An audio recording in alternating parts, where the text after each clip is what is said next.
පාතාල කල්ලි නායක ගණේමුල්ල සංජීව නැමැත්තාගේ ඝාතනය සම්බන්ධයෙන් දැනට 12 දෙනෙකු අත්අඩංගුවට ගෙන ඇති බව මහජන ආරක්ෂක අමාත්‍ය ආනන්ද විජේපාල මහතා පවසනවා.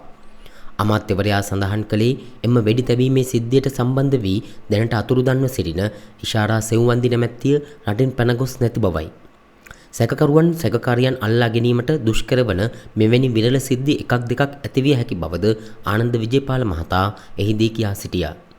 සැකකාරිය ගැන යම් තොරතුරු වෙනත් සැකකාරියන් හරහා අනාවරණය වී ඇති බව අමාත්‍යවරයා පෙන්වා දෙනවා. උසාවිය ආරක්ෂාවේ අඩුපාඩුවක් හේතුවෙන් එම සිද්ධිය සිදු වූ බව පැවසූ ආනන්ද විජේපාල අමාත්‍යවරයා ප්‍රහාරය පිළිබඳව කල්තියා නිශ්චිත තොරතුරක් ලැබී නොතිබුණු බව අවධාරණය කළා.